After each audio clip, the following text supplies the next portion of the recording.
Ben voilà, bonjour à tous, bienvenue pour ce cours d'Ancien Testament de troisième année de licence. Vous pouvez suivre le cours en présentiel, vous qui êtes ici dans cette pièce, c'est très bien. Vous pouvez également suivre le cours à distance en direct sur BBB et également en différé sur BBB puisque les cours sont enregistrés et seront disponibles sur BBB. Voilà, donc pour les étudiants à distance aussi, c'est pratique, ils peuvent participer s'ils le souhaitent en direct ou en différé. Alors, euh, on va faire un cours d'Ancien Testament consacré à la Torah de Moïse. C'est évidemment un sujet extrêmement important. Alors, il faut que je retrouve mon écran, voilà, ici. Donc, la Torah de Moïse. Ça va être le thème du cours ce semestre. Euh, alors, on pourrait se dire, bon, d'accord, mais bon, on connaît, voilà, ça y est, peut-être même depuis que vous êtes petit, et tout ça, et puis en plus, là, vous êtes en troisième année, donc ça y est, vous connaissez bien la Bible. Sauf que justement, ça permet de creuser un petit peu les choses et de réfléchir finalement sur cette notion même de Torah. D'abord, pourquoi une Torah? Est-ce que la Torah, elle doit être écrite? Ça pose la question vraiment de l'existence même d'écriture et d'autorité des écritures. Et puis, bien sûr, de la transmission de la Torah, c'est-à-dire la forme qu'elle a aujourd'hui ou les formes qu'elle a aujourd'hui. On parle du Pentateuque, mais est-ce que la Torah et le Pentateuque, c'est la même chose? Dans le langage courant, oui, mais est-ce que c'était le cas à l'époque? Donc là, vraiment, on va se pencher sur ces questions-là. Alors, petit détail sur les modalités d'évaluation, parce que je sais que c'est toujours quelque chose qui fait peur, ça tracasse les étudiants. Qu'est-ce que je dois faire pour réussir? Là, j'ai regardé, et apparemment, c'est un oral de 15 minutes. Donc ça va. Pas, voilà, vous devriez, bon, faut quand même travailler, hein, je veux dire, parce que je vais vous poser des questions, il faut quand même donner des réponses qui ont l'air un peu intelligentes quand même. Mais donc voilà, donc ce sera un oral sur le cours, voilà. Donc faut prendre des notes, voilà. Mais il y a rien de, voilà. Moi, je suis pas du genre à faire des questions pièges ou quoi. Moi, je suis content si vous avez compris ce dont on a parlé en classe, c'est l'essentiel. Alors, on va commencer par un chapitre d'introduction, chapitre 1. C'est écrit un peu gros peut-être, mais on va voir. Intitulé, comment j'ai intitulé ça? Introduction. C'est pas très compliqué. Non, mais j'ai quand même un sous-titre. La Torah, socle des religions abrahamiques. Oui. Ah, très bonne question.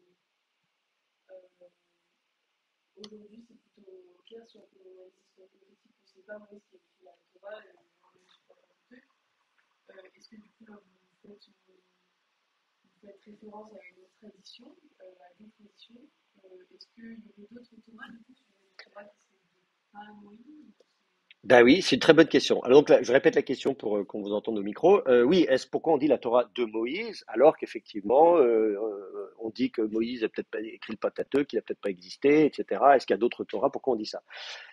La Torah de Moïse, justement, on va en parler. Le mot Torah, le sens du mot Torah qui veut dire enseignement, et il peut y avoir des Torahs d'autres personnes que de Moïse. Il pourrait y avoir, et il y a des débats sur la concurrence entre Moïse d'un côté et d'autres personnages de l'autre. Enoch, par exemple, j'ai écrit un article paru récemment sur voilà, Moïse versus Enoch. Je dis versus parce que c'est un article en anglais, on dit donc Moïse contre Enoch, avec on peut se poser la question dans le judaïsme antique de dire quel est le personnage de référence et le médiateur de la révélation divine. Donc la question, elle se pose effectivement, d'autres Torahs que celle de Moïse, on va en parler. Et de toute façon, l'expression, elle est dans ceux-là même qui appellent ça Torah. Dans le judaïsme, on dit Torah de Moshe. Et y compris dans la Bible, hein, Torah de Sefer Moshe, la Torah du livre, ou Sefer Torah de Moshe, le livre de la Torah de Moïse. Donc là encore, c'est pas moi qui invente cette expression, c'est une terminologie qui est celle de la tradition qui a porté ces textes. Donc, comme je dis, nous, on va parler du Pentateuque, par exemple. Mais justement, on va se poser la question, est-ce que c'est la même chose? On dit, bah oui, la Torah de Moïse, dans le judaïsme, la Torah, c'est les 5 premiers livres. Quand est-ce que la Torah, ça devient 5 livres? Et est-ce qu'on peut imaginer que la Torah n'ait pas toujours été 5 livres et qu'elle ne soit pas forcément 5 livres? On va en parler aussi. Donc, vous voyez, c'est pour ça que c'est des choses effectivement qu'on prend pour acquis, mais qui doivent être questionnées. Donc c'est bien, votre question est très bonne. Et justement, on va en parler ce semaine. Pas là tout de suite, parce que voilà, je vais d'abord faire une intro, mais effectivement, c'est une très bonne question. Euh, Oui, donc commencer à discuter de ça. Euh, donc pourquoi un cours sur la Torah? Parce que c'est le socle des religions abrahamiques.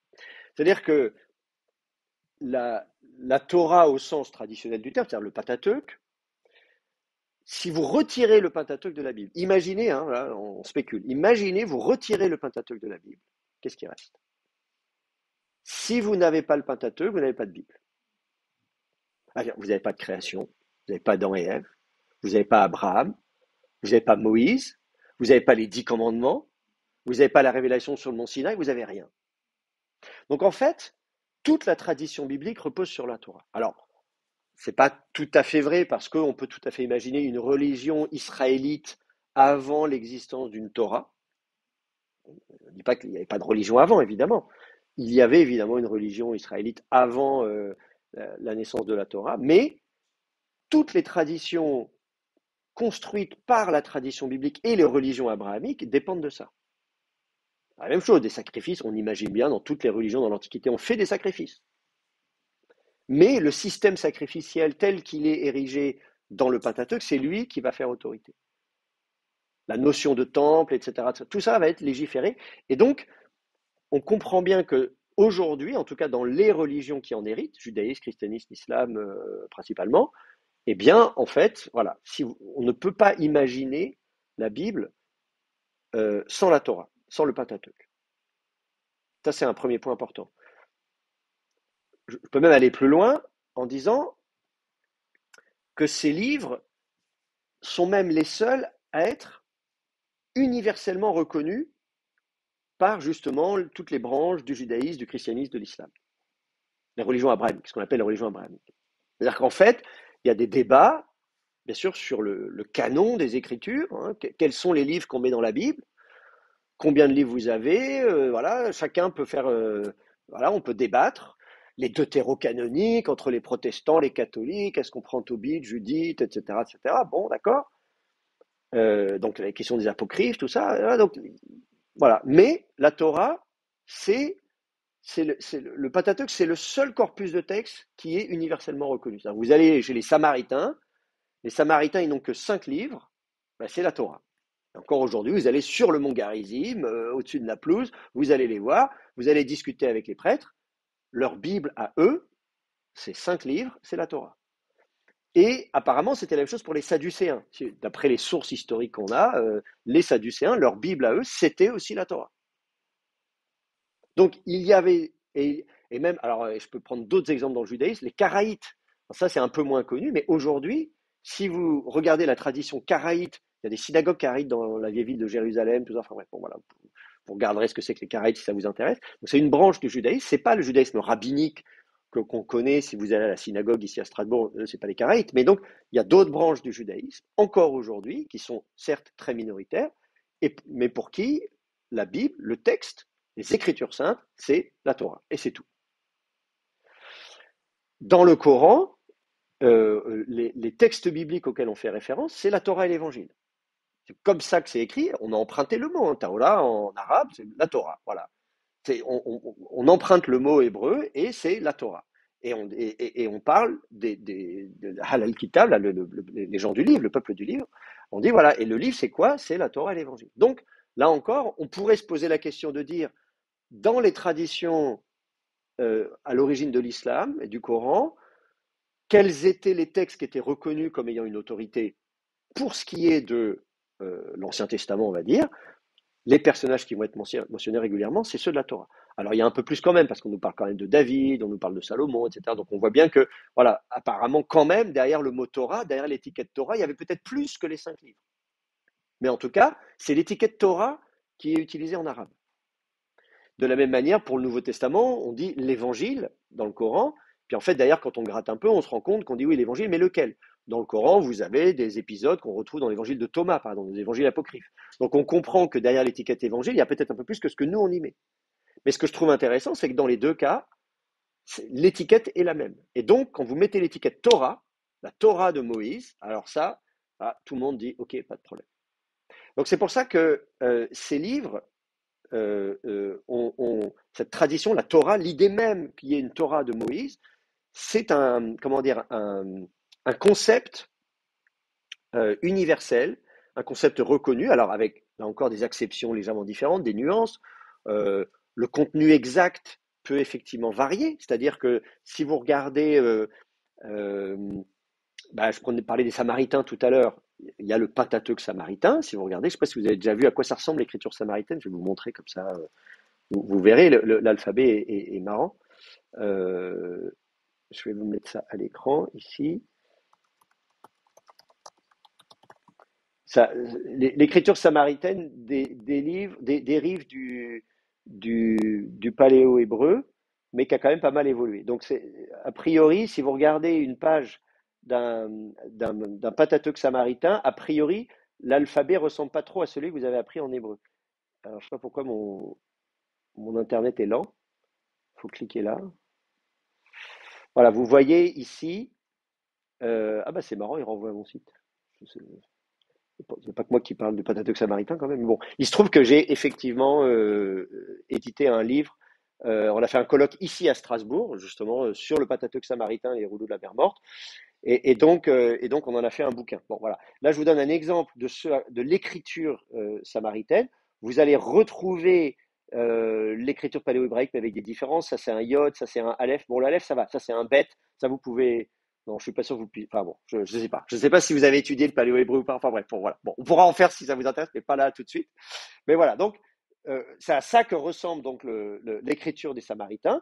Et donc les Samaritains, eux, ont un Pentateuque, ils ont un rouleau de la Torah, mais sauf que, eh ben, il y a des différences entre leur rouleau de la Torah et la version massorétique, rabbinique de la Torah. Donc c'est-à-dire que même quand on dit oui, oui, nous on est tous les deux d'accord, on a bien, voilà. Typiquement chez les Samaritains, vous avez les 10 commandements, vous savez là, voilà, les 10 commandements, et à la fin on dédie dans Exode chapitre 20, donc là vous avez le chapitre qui est consacré aux 10 commandements, on vous dit après bah, que c'est sur le mont Garizim qu'il va falloir ériger le sanctuaire. Un commandement, donc c'est le 11e commandement, si vous voulez, samaritain, c'est pas le 11e vraiment, mais je veux dire, mais c'est, voilà, quand on lit le Pentateuque samaritain, on dit, ah bon, c'est sur le mont Garizim qu'il faut ériger le temple. Alors vous imaginez bien que vous n'allez pas trouver ça dans le Pentateuque rabbinique, massorétique, parce qu'effectivement, on n'est pas du tout d'accord avec l'idée qu'il y a un sanctuaire sur le mont Garizim, c'est à Jérusalem qu'il y a le temple, évidemment. Donc on dit, ok, on est d'accord sur le fait qu'il y a la Torah de Moïse, mais qu'est-ce qu'on met derrière, qu'est-ce qu'on met dedans? Voilà, là, il y a des différences. Donc c'est à la fois euh, important donc d'étudier la Torah parce qu'elle est fondamentale, mais aussi précisément parce que quand on gratte derrière la surface, on se rend compte que la question est plus complexe que ça. Donc c'est pour ça que j'ai décidé d'y consacrer un cours entier et de l'aborder sous plusieurs angles. Euh, on va parler lexicographie, c'est-à-dire le choix des mots. Hein, qu'est-ce que ça veut dire? Pourquoi parle-t-on de Torah ou de Pentateuque? C'est quoi la définition de ces mots? Qu'est-ce que ça veut dire? Un angle historique ensuite. C'est-à-dire le texte qu'on a sous les yeux, c'est l'histoire du texte. D'où vient-il? Qu'est-ce qu'il y a comme version de ce texte? Comment il a voyagé à travers les siècles? Également un angle archéologique, on va regarder justement les plus anciens manuscrits, les origines du Pentateuque. Un angle théologique aussi, avec la question précisément du canon des Écritures, c'est-à-dire de la fonction et de l'autorité du Pentateuque dans une perspective canonique plus large. Parce que c'est ça aussi l'apport de la théologie sur le texte, de ne pas étudier le Pentateuque tout seul, mais dans un ensemble plus large. Et puis, bien sûr, on va pouvoir regarder des passages du Pentateuque. Vous allez pouvoir vous faire la main sur un certain nombre de textes. Et on va aussi discuter de l'histoire de la science, et notamment l'histoire de la théologie, 19e siècle, etc., 18e, 19e siècle. Qu'est-ce qu'on a fait? Comment on est arrivé aux théories modernes de rédaction du Pentateuque? C'est-à-dire, voilà, est-ce que c'est Moïse ou pas qui a écrit le Pentateuque, pour faire simple? Voilà un petit peu, voilà. Donc on a pas mal d'angles pour naviguer autour de cet objet qu'est le Pentateuque. Est-ce que ça va pour vous cette introduction? Ça va? Vous comprenez bien? Bon, très bien. Euh, le cours, je vais commencer, je vais aller tout de suite sur le chapitre suivant. Euh, Comme ça, on ne va pas perdre de temps. C'était voilà, vraiment juste un petit chapitre d'introduction. Le chapitre 2, c'est, comme je vous disais, on va s'intéresser aux mots. Donc la Torah et le Pentateuque. Ça, c'est les termes les plus fréquemment utilisés. On va s'intéresser à l'origine de ces termes. Oui.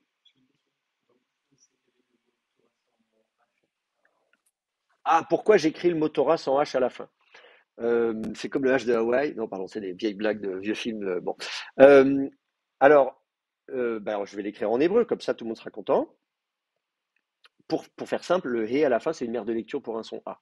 Donc il n'y a pas de consonne He. Donc c'est pour ça que je ne mets pas de He, parce qu'il n'y a pas de consonne He. Mais vous pouvez l'écrire avec un H à la fin. Ça ne me dérange pas. Je veux dire, c'est juste des conventions de translittération. Euh, alors justement, le terme lui-même, venons-en, on va parler du mot Torah. Et on va regarder la racine, déjà. Donc ça, on va parler de la Torah d'abord. La racine. Pour construire le mot Torah en hébreu, on part d'une racine très consonantique dans les langues sémitiques. Alors, pour ceux qui, je sais pas, parce qu'on en a parlé juste avant dans un autre cours pour les étudiants de master, je vois que vous n'êtes pas forcément habitués à des notations de sémitique comparée. Donc, petit rappel, les langues sémitiques, c'est une famille de langues, d'accord? L'hébreu n'est pas une langue qui existe toute seule comme ça. Il y a des langues de la même famille. Pareil pour le français. Nous, le français est apparenté à l'italien, à l'espagnol. Vous avez comme ça des mots que vous allez retrouver. Donc voilà, quand vous apprenez l'espagnol ou l'italien, vous dites ah oui, mais je connais ce mot. Bah oui, voilà, parce que voilà, c'est des langues latines. Vous voyez, il y a le latin, et puis du latin, il y a tout un tas de langues autour du latin, de la même famille du latin. Voilà, et l'occitan, pareil. Voilà, donc voilà, voilà, il y a tout un tas de langues. Donc nous, le français fait partie d'une grande famille de langues qu'on appelle les langues indo-européennes. Et à l'intérieur, et après, comme c'est une famille, on fait un arbre généalogique, comme dans toutes les bonnes familles, vous êtes les arrière-grands-parents, les grands-parents, les machins. Donc on part du proto-indo-européen pour nous, puis après on va le scinder en différentes branches, et vous allez avoir par exemple le grec, vous allez avoir les langues slaves, vous allez avoir les langues romanes ou romaines ou latines, etc., etc. Bon, voilà. Les langues germaniques, vous voyez, l'anglais, l'allemand, le néerlandais, vous pouvez remarquer qu'il y a des, voilà, il y a des mots communs entre toutes ces langues-là. Voilà. Donc, les langues fonctionnent par famille. Il y a une autre famille de langues qu'on appelle les langues sémitiques. Alors, l'usage de l'adjectif sémitique, c'est le 19e siècle. Hein, donc, c'est toutes les théories du 19e siècle, de théorie raciale, etc., etc. Donc, on hérite de tout un vocabulaire qui n'est pas forcément super bien choisi. Mais bon, Sem, c'est un des trois fils de Noé, hein, vous connaissez l'histoire, le déluge, et puis après, on repeuple la terre, et donc il y a Sem, Ham, Yafet, Shem, Ham et Yafet, donc en hébreu, je ne sais plus comment on dit en français, qui vont se répartir. Il y en a un qui va peupler le Moyen-Orient, donc ça c'est Shem, donc c'est les Sémites, donc c'est le Moyen-Orient concrètement. Ensuite, il y a Ham qui va descendre en Afrique, donc les Africains, on va appeler ça les langues kabitiques, chamitiques ou hamitique, je ne sais pas comment il faut prononcer. Et puis ensuite, il y a Yafet qui, lui, va aller en Europe. Et donc, voilà. Donc, au 19e siècle, quand on veut qualifier toutes ces langues parlées au Moyen-Orient, hein, l'Irak, la Syrie, le machin, on dit les langues sémitiques, pas de problème. Donc, bref, bon, c'est comme ça, c'est le terme qui a été utilisé. Donc, ces langues font partie de la même famille. Et donc, comme elles font partie de la même famille, on peut là encore faire l'arbre généalogique. Imaginez qu'il y a donc une racine, une étymologie, et puis ensuite que ça va se décliner de différentes manières dans différentes langues. Donc entre l'arabe, l'hébreu, l'araméen, l'acadien, l'éthiopien, voilà, toutes ces langues qui font partie de la famille des langues sémitiques. Alors les langues sémitiques, en général, la racine fait trois consonnes. C'est des racines trilitères, triconsonantiques. C'est pour ça que quand vous avez appris l'hébreu, vous apprenez vos conjugaisons avec un verbe à trois consonnes, catalti, catalta, catalt, etc., etc. Et, bon, voilà. Et voilà, il y a des cas où voilà, c'est plus compliqué que ça, les verbes faibles, tout ça, vous avez appris ça aussi. Mais voilà, l'idée de base, c'est qu'on a une racine à trois consonnes. Et là, les trois consonnes, c'est W, R, Y. D'accord? Donc en hébreu, on dirait Vav, Resh, Yod. Voilà. Alors, comme je vous dis racine, j'utilise le petit sigle racine, comme la racine carrée en mathématiques. Donc s'il y en a qui sont allergiques aux maths, bah, je suis désolé, mais bon, faites un effort. Le petit astérisque signifie que c'est une forme hypothétique. C'est-à-dire on imagine que ça a pu exister. On aurait pu mettre un point d'interrogation entre les deux, mais c'est pour dire attendez, là ce que je vous dis, je suppose qu'il y a à l'origine un truc qui ressemble à ça. Donc la racine primitive, hypothétique, devait être trois consonnes W, R, Y. Alors le problème, c'est que ces lettres-là sont le vav et le yod. En hébreu, c'est des consonnes qui sont des semi-consonnes qui peuvent facilement devenir des voyelles. Le we devient un ou, le ye devient un i. Vous voyez, bon, voilà. Donc, on imagine qu'il va se passer des choses. Donc, on part de la racine. Oui. Alors, Tu vas comprendre pourquoi. Parce que justement, je vais mettre la préformante et montrer ce qui se passe avant l'hébreu et ce que ça donne en hébreu. D'accord? Alors, j'ajoute une préformante T devant.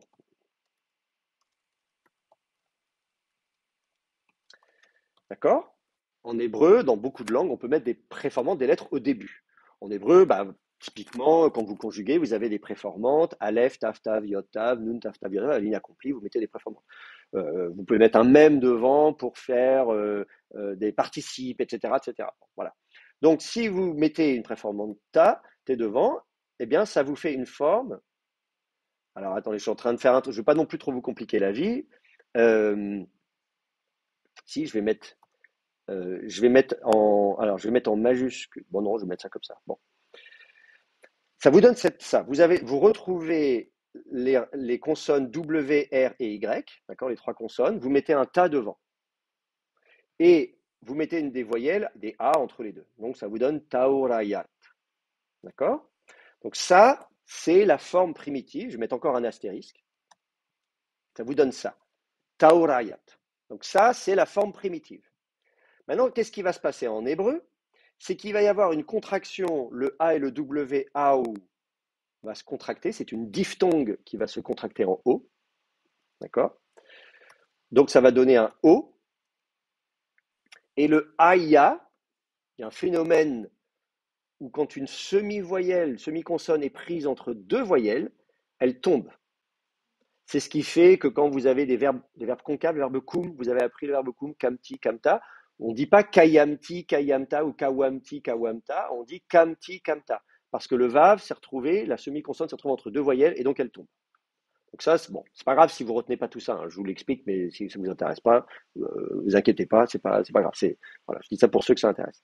Et donc, le Y va tomber, et donc on va aboutir à un truc comme ça. Torah, ou avec un T à l'état construit. En hébreu, le féminin se termine par un A, mais si c'est l'état construit, alors là, on retrouve le T. D'accord? Et donc, c'est pour ça. Et là, je peux l'écrire en hébreu. Si je retrouve mon clavier, je ne vois pas le. Quand je change de clavier, normalement, j'ai un truc qui s'affiche, mais je ne sais pas pourquoi. Ah, ça y est. Vous avez donc le terme Torah écrit comme ça en hébreu, avec un petit dagesh. Voilà. Donc c'est comme ça qu'on aboutit à la forme. Alors, je prends tout ce temps-là pour vous expliquer justement comment dire, comment on construit la forme pour bien repérer la racine. Donc voilà, vous avez donc le mot Torah, c'est en fait la forme Taorayat. Et voilà, et comme je disais, du coup, on l'écrit comme ça en hébreu, c'est-à-dire que le vav ici semble être juste une mère de lecture, mais en fait c'est la consonne de la racine. Voilà. Donc, pour une fois, en fait, le vav fait partie de la racine, mais là on a juste l'impression que c'est une mère de lecture. Le hé à la fin est une mère de lecture pour le son A. Il ne fait pas partie de la racine. Voilà. Euh, bon, très bien. Une fois qu'on a dit tout ça, ça ne nous dit rien sur le sens du mot lui-même. Mince, qu'est-ce que je fais là? Tac, tac, tac, tac, tac. Voilà. Alors, maintenant, voilà, voilà comment on obtient la racine. Alors, du coup, cette racine, W-R-Y, qu'est-ce que ça donne en hébreu? En hébreu biblique, c'est pas la peine de chercher un verbe enfin, vav, resh, yod, vous n'en trouverez pas. Parce que en hébreu, on n'aime pas le vav à l'initiale. Prenez votre dictionnaire hébreu, regardez à la lettre vav, vous ne trouverez rien. Vous avez la conjonction de coordination vav et c'est tout. Donc, si vous regardez vraiment dans toutes les lettres de l'alphabet, vous avez tout un tas de mots, et puis paf, d'un seul coup, à la lettre vav, il n'y a rien. Pourquoi? Parce que en hébreu, donc pour ce qui est du verbe, un vav initial devient un y. Donc ça, il y a un changement de mince, oh là, décidément. Mon ordinateur est fatigué, c'est le week-end qui approche. Et donc, le vav initial devient un yod. Tous les mots qui primitivement, dans les langues sémitiques, commençaient par un W, vous allez les trouver en hébreu avec un yod à l'initiale. Sauf exception. Vous trouvez Vered, la rose, etc. Bon, qui sont peut-être même des mots d'emprunt. Donc, si vous prenez n'importe quelle autre langue sémitique, prenez l'arabe par exemple, parce que c'est quand même la langue sémitique la plus connue, prenez un dictionnaire arabe, tous les mots qui commencent par wa, vous allez voir, vous allez les retrouver en hébreu, mais qui commencent par ya. C'est facile. Donc ça veut dire que déjà, si cette racine existe, le verbe existe en hébreu, il ne faut pas chercher à va, il faut chercher à yod. Par ailleurs, vous allez avoir à la fin le même problème, le yod en troisième position, qui va se retrouver, comme vous dites, il va se retrouver de nouveau en finale, donc il va tomber. Et donc par ailleurs, donc la troisième radicale yod tombe. D'accord? Elle tombe. Donc ça veut dire que le verbe que vous allez chercher, il va s'écrire, si je retrouve mon clavier hébreu, toujours pas. Non, ça c'est du grec. Ça y est. Vous allez trouver ça, votre entrée dans votre dictionnaire, ça vous donnera yara, le verbe yara. D'accord? Le vav est devenu un yod et la troisième radicale, elle est tombée. Donc, on met un hé à la place comme aire de lecture. Donc, là, maintenant, on est content. On se dit, ah, je peux aller chercher dans mon dictionnaire. Donc, vous prenez votre dictionnaire et vous allez regarder. Vous prenez votre dictionnaire préféré, par exemple le Klein's ou je ne sais pas ce que vous aimez comme dictionnaire. Là. Donc, le dictionnaire d'hébreu biblique le plus complet aujourd'hui, c'est le dictionnaire de Klein's, hein, Dictionary of Classical Hebrew. Vous avez quoi? 8 ou 9 volumes, là. Bon, un bon gros dictionnaire. Euh, et donc, là, vous pouvez chercher à Yara, et là, vous allez trouver. Et là, vous avez le verbe, on vous dit que ça veut dire jeter. Lancer, to shoot, c'est tirer une flèche, hein, voilà. Ériger un pilier, poser une pierre de fondation. Alors on se dit, ah bon, c'est ça le sens du verbe. Là, on a un petit peu de mal. Et alors, on trouve un deuxième verbe, yara, qui veut dire arroser, voilà, bon, faire pleuvoir, etc., etc. On se dit, bon, ça marche toujours pas. Et puis, on a un troisième verbe, yara, qui veut dire enseigner. Ah, là, on est content. Donc, vous voyez, en plus, il y a plusieurs verbes homonymes, il y a plusieurs homonymes. Et c'est le troisième qui nous intéresse. C'est l'idée d'enseigner, to teach, enseigner, instruire. Vous voyez, c'est ça que vous allez trouver comme sens pour le verbe. Et là, pour le coup, c'est celui, vous avez, on a des pages et des pages d'occurrence. Bon, et après, il y a Yara 4 et plusieurs, etc. Donc, vous voyez, il y a plusieurs homonymes, il faut trouver le bon. Mais celui qui nous intéresse, évidemment, c'est non pas irriguer ou arroser, mais c'est vraiment enseigner. Ah mince, il m'a mis du grec. Et là, il me remet de l'hébreu. C'est vraiment pas de chance. Non, toujours du grec. Ah, ça y est. Voilà, enseigner, instruire. D'accord? Donc, c'est évidemment un verbe important. Vous allez le trouver. Vous allez trouver plusieurs formes dedans de ce verbe-là. Donc, ce qui fait que le mot Torah veut dire littéralement enseignement, instruction.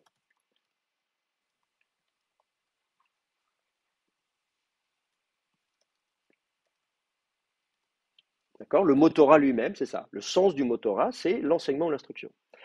Il y a d'autres termes issus de cette racine. Par exemple, moré, si vous mettez le préférement même devant, ça vous donne le moré, mora au féminin. Moré, c'est l'instructeur, l'enseignant.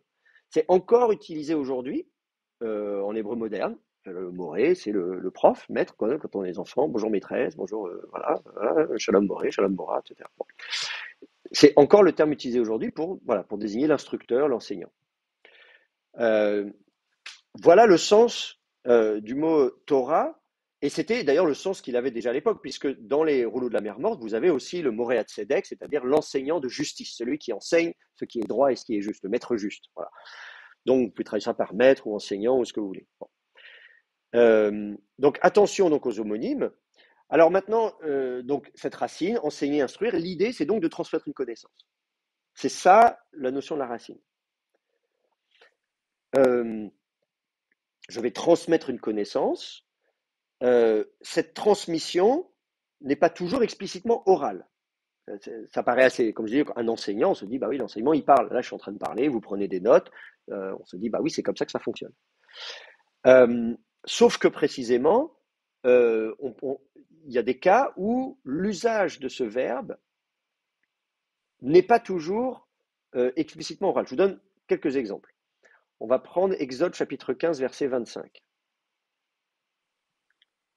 Je vais remettre ça à l'écran. Attends, là, je suis parti trop loin. Alors, le logiciel que j'utilise, c'est Accordance.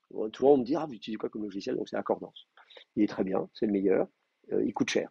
Mais, c'est justement, j'ai contacté l'éditeur pour dire quand même, nos étudiants, ils n'ont pas de sous. Donc, vous avez droit à 50% de réduction si vous voulez l'acheter. Je ne gagne pas dessus dessous, hein, parce que il y a des gens qui me disent, ah bon, mais tu fais de la pub pour ça. Moi, j'ai pas d'action, j'ai pas de, je dis juste, moi, j'ai juste, je leur ai écrit en disant, écoutez, voilà, nos étudiants, est-ce qu'on peut faire quelque chose?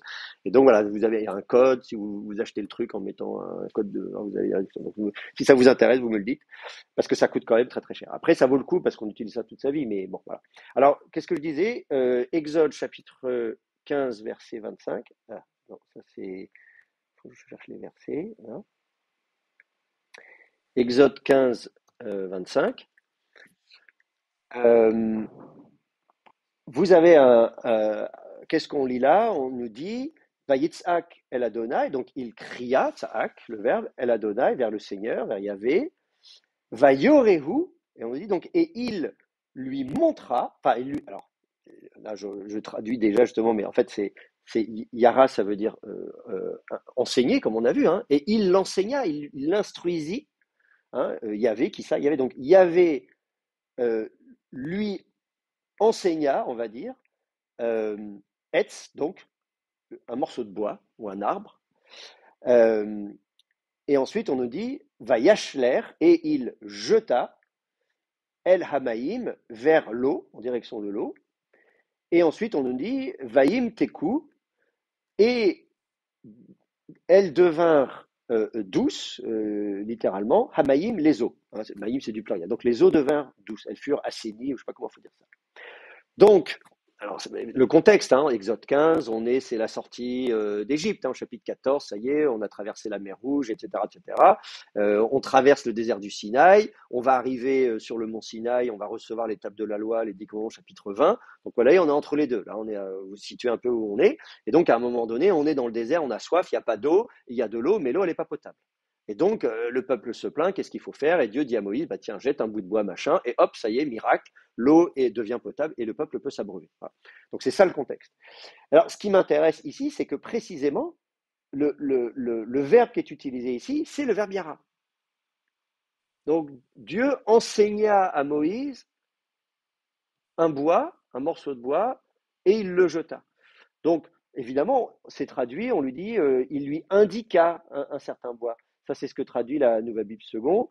La Tob, je ne sais pas comment elle traduit ça,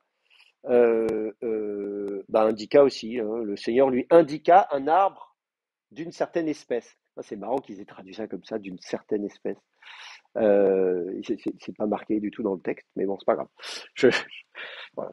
C'est juste Etz, tu vois, dans le texte hébreu, voilà, Vayoré ou. Mais peut-être justement parce qu'on dit oui, mais il lui a enseigné quelque chose, donc c'est comme, je sais pas, comme mon grand-père me montrait les champignons, alors celui-là, faut pas le manger, celui-là, faut le manger, je sais pas, un truc comme ça. Il a dû lui enseigner quelque chose, donc voilà, ça c'est telle espèce, tel truc, comme quoi peut-être cet arbre a des vertus qui vont permettre d'assainir l'eau, et auquel cas, c'est pas du tout un miracle, évidemment, parce qu'il suffit de connaître les bons champignons, quoi. Donc voilà, je sais pas, bon, voilà. Mais en tout cas, dans ce passage-là, c'est intéressant de voir que c'est ce verbe-là qui est utilisé. Un autre verset qui est intéressant, où vous voulez encore le verbe, ce même verbe, c'est Psaume 32,8, un verset de mon enfance, euh, euh, où nous lisons, alors on est dans les psaumes, hein, et c'est Dieu qui parle au psalmiste, et il lui dit, Askilcha, donc littéralement, le sechel, c'est le fait d'être c'est le discernement. Donc, askil, c'est je te rendrai clairvoyant, je sais pas comment dire, je te donnerai un peu du discernement, je te rendrai intelligent, je te musclerai tes neurones, je sais pas comment on peut dire ça.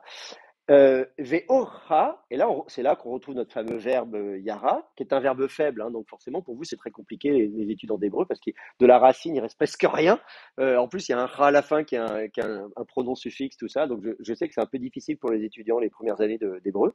Et donc on a ce verbe-là, donc je t'instruirai ou quelque chose comme ça, je t'enseignerai, bederer zou, donc dans le chemin dont, alors ça c'est un relateur, un pronom relatif, le chemin que, tel air, tu iras. Donc, je t'enseignerai dans la voie que tu vas marcher, que tu vas emprunter, le chemin que tu emprunteras. Voilà. Et puis après, bien sûr, on continue, on dit, voilà, Iatsa, donc là, c'est l'idée de donner un conseil. Yahat, le verbe Yahat, je te conseillerai, je te donnerai des conseils. Donc, Iatsa Alecha, donc, et on nous dit aussi Alecha Eini, mon œil sera sur toi. Voilà. Sur toi sera mon œil aussi dans cet endroit-là. Donc c'est intéressant. Donc l'idée, voilà, moi je suis avec toi, je vais t'accompagner, je vais te rendre intelligent, je vais t'instruire sur le chemin que tu dois emprunter et je te conseillerai et voilà, j'aurai l'œil sur toi, je te surveillerai. Bon. Dans un sens positif, parce que quand tu dis j'ai l'œil sur toi, ça peut être aussi attention, hein, je vous ai à l'œil. Bah, là, je pense que dans le contexte, je pense que c'est plutôt quelque chose de positif. Voilà, donc ici on retrouve donc plusieurs verbes. Ce qui m'intéresse, c'est que là encore, il y a l'idée d'enseigner ou d'instruire, mais on ne nous dit pas de quelle façon ça va se manifester. Cette instruction divine, cet enseignement divin, cette Torah, on ne sait pas exactement quelle forme elle va prendre. D'accord? Donc je te rendrai perspicace, je t'indiquerai le chemin que tu emprunteras. On peut dire je te le montrerai là, comme ça. Bon, voilà. Et là encore, le parallèle avec le verbe sachal, est intéressant puisqu'il s'agit de rendre perspicace, clairvoyant, intelligent. D'accord? Donc on voit aussi que l'enseignement est parallèle ici, c'est-à-dire comment on fait pour devenir intelligent. Eh ben, on enseigne, enfin on reçoit l'enseignement de quelqu'un. Donc, vous faites bien d'être à la fac puisque c'est comme ça que vous allez donc devenir intelligent. En tout cas, on l'espère. On est là pour ça. Euh, donc, voilà un verset connu, disons, où vous avez ce verbe-là. Je vous en prends un dernier. On ne va pas faire évidemment toutes les occurrences dans la Bible de ce verbe, mais je vous en donne un dernier qui est également assez connu. Euh, Psaume 27, verset 11. Et on commence directement par ce verbe-là, horeni, donc c'est le verbe yara, le verbe enseigner, instruire. Et on va lui dire, voilà, instruis-moi, enseigne-moi, ô Yahvé, ô Seigneur, d'Arkecha, ton chemin. Voilà. Montre-moi ton chemin. Donc, vous pouvez se dire enseigner ou montrer. Vous voyez, là, je vous ai mis les deux traductions françaises. Vous avez enseigné dans la Nouvelle Bible seconde et montrer dans la traduction écuménique de la Bible. Voilà, donc enseigne-moi ou montre-moi ton chemin. Et ensuite, ici, vous avez un autre, des parallèles, évidemment. Vous avez uncheni, et là, vous avez le verbe nacha, donc qui est aussi un verbe faible qui veut dire conduire. Voilà, conduis-moi, beorar, sur. Alors, orar, c'est parallèle à derer. Orar, c'est dire la même chose. C'est le sentier où, voilà, il faut trouver un synonyme sur le chemin Mishor. Alors ça, c'est la droiture. Le verbe yachar, c'est quelque chose qui est rectiligne. Donc Mishor, c'est quelque chose qui est bien rectiligne. C'est la droiture, le chemin de la voilà qui est pas tordu. C'est pas un chemin tordu, mais vraiment quelque chose qui est droit. Leman shorera. Et donc c'est Leman, c'est afin. Alors c'est pour, mais c'est la cause. Enfin voilà, on va dire dans le but de me débarrasser évidemment de Shorerai, donc c'est-à-dire ceux qui sont mes ennemis. Le Charar, c'est voilà, c'est s'en prendre à quelqu'un. Donc ceux qui s'en prennent à moi. Bon. Donc concrètement, le psalmiste est dans une situation difficile. Il a des ennemis. Et donc il prie pour que Yahvé, que le Seigneur soit avec lui. Et donc ce que je trouve intéressant, c'est que là on a donc deux verbes qui sont en parallèle. On a d'un côté le verbe yara, enseigner, le chemin ou la voie, et ensuite vous avez le verbe diriger, conduire, diriger, dirige-moi sur une route droite. Et donc vous avez derer parallèle à orar, donc vous avez vraiment un parallélisme, un bon parallélisme droit, comme on connaît bien en hébreu, avec, vous avez donc le verbe qui est parallèle au verbe, le ni, donc le pronom suffixe qui est suffixé au verbe dans les deux cas. Ensuite, vous avez le complément horar qui est parallèle à derer. Vous voyez ce que je veux dire? Donc là, on a vous voyez des parallèles deux à deux, des termes deux à deux. Et donc, ici, on voit que le rôle de celui qui instruit, c'est aussi le rôle de guide. Et on voit que le verbe yara est souvent accompagné d'un terme tel que derer ou orar, donc le chemin, la voie. C'était déjà le cas dans le psaume 32 qu'on a lu juste avant. Donc, on comprend bien que cette idée, donc, cette racine yara, c'est l'idée donc de transmettre une connaissance, de transmettre quelque chose, souvent dans une métaphore de cheminement, d'accompagner quelqu'un dans le cheminement, de le guider, de le diriger. Donc, voilà, et l'enseignant, le moré, l'instructeur, c'est celui qui est le guide. Et donc, précisément, si on comprend pourquoi on va attribuer ça à Moïse, bah oui, Moïse, on est sur le chemin dans le désert, c'est celui qui nous guide dans le désert qui nous emmène. Donc, d'utiliser la racine yara à propos de Moïse, on comprend pourquoi on parle de Torah de Moshe, la Torah de Moïse, puisque c'est certes l'enseignement ou l'instruction, oui, effectivement, c'est ce que veut dire le mot Torah, ça veut dire instruire ou enseigner, donc c'est l'instruction ou l'enseignement, mais l'idée qu'on se fait à l'époque de l'instruction et de l'enseignement, c'est pas l'idée qu'on se fait aujourd'hui. Aujourd'hui, un enseignant, là, moi je suis enseignant, c'est mon job, ça ressemble à quoi? Je suis assis derrière un bureau avec un ordinateur portable et vous êtes aussi assis à votre bureau avec vos stylos, vos portables. Nous, on se dit, c'est ça, c'est ça que ça veut dire enseigner aujourd'hui. Voilà. Il y a quelques milliers d'années, c'est pas ça l'idée qu'on se fait de la figure de l'enseignant. Le moré, le maître, l'instructeur, l'enseignant, voilà, il guide, c'est un guide. Alors, pensez aussi à Jésus, hein, si vous voulez faire un tour dans le Nouveau Testament, Jésus, il est avec ses disciples. Voilà, et Macéthès, c'est celui qui apprend littéralement, les apprenants, c'est-à-dire ceux qui sont ses élèves. Et il est le maître, d'ailleurs, il l'appelle maître. Donc, je veux dire, il y a vraiment voilà, il est là, il parle, mais ils vont avec lui, les disciples. C'est pas simplement rendez-vous en salle 10 de 15h à 17h et ensuite chacun rentre chez lui. C'est vraiment, je vais vous emmener, je vais vous guider. Et donc, Moïse, c'est ce guide. Il fait plus que de dire prenez des notes, voilà, prenez par cœur les 10 commandements. Moïse, le rôle de l'instruction, de l'enseignement, c'est pas simplement d'acquérir des connaissances et de faire du bachotage, c'est vraiment de se laisser guider sur le chemin de la vie, en l'occurrence, pour le peuple d'Israël et pour les croyants de manière générale, les gens du livre, comme on dit, donc les religions abrahamiques. Il y a vraiment cette idée de dire, voilà, c'est ça, c'est cette base-là, c'est ce rôle dont j'ai besoin pour me guider dans ma vie, pour me donner les outils dont j'ai besoin, apprendre à réfléchir, l'intelligence dont j'ai besoin, le discernement, la perspicacité dont j'ai besoin pour faire les bonnes décisions, pour prendre les bonnes décisions dans ma vie.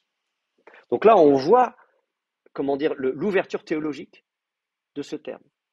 On voit tout de suite les implications que ça a d'un point de vue théologique, de dire, voilà, derrière ce mot, en fait, il y a une véritable substance théologique, c'est-à-dire apprendre. C'est pas simplement voilà transmettre des connaissances, je vous dis quelque chose, vous prenez des notes, mais il y a vraiment l'idée de s'approprier, de changer sa façon de penser et de changer la direction qu'on prend dans sa vie. C'est ça qui se cache d'une certaine manière derrière ce terme. Donc là, j'ai parlé du verbe. Ça va pour vous? Bon, ok. Alors, maintenant, j'en viens plus spécifiquement au terme Torah. Vous me dites si je vais trop vite. Hein, bon, ok. Maintenant, si on prend le verbe Torah lui-même, le substantif, donc ce nom commun féminin qui dérive de la racine, on va aussi le retrouver dans la Bible hébraïque. Là, je vous ai lu quelques versets, on a le verbe yara. Vous pouvez vous amuser chez vous d'ailleurs à prendre un dictionnaire ou une concordance, parce que le meilleur dictionnaire, c'est la concordance. Hein. Vous prenez une concordance et vous allez lire les différents passages de la Bible. J'en ai choisi quelques-uns, il y en a d'autres, avec ce verbe-là. Ça vous donnera une idée de l'usage qui est fait de ce mot et de ce verbe et qu'est-ce que ça veut dire pour les auteurs de la Bible. Pareil pour le substantif Torah, qui est donc, comme je le disais, donc c'est le produit de l'action exprimée par le verbe yara. Yara, c'est, on va donc enseigner, instruire, transmettre vraiment quelque chose, guider.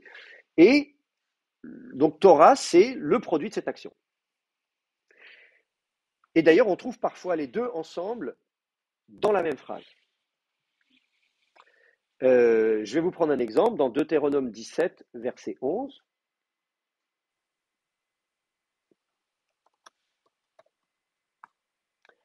Deutéronome 17, 11. C'est un verset important. Ah oui, petit détail technique sur on peut, alors on a un cours de 2 heures, on peut soit faire une petite pause de 5 minutes au milieu des 2 heures, ou sinon on finit 5 minutes plus tôt à la fin. C'est comme vous préférez. Très bien, ok. Non mais parfait, ok. Euh, Bah on fait la pause maintenant. Hein? Après on attaque et puis voilà, on fait une petite pause, voilà. 5 minutes, on se dégourdit les jambes.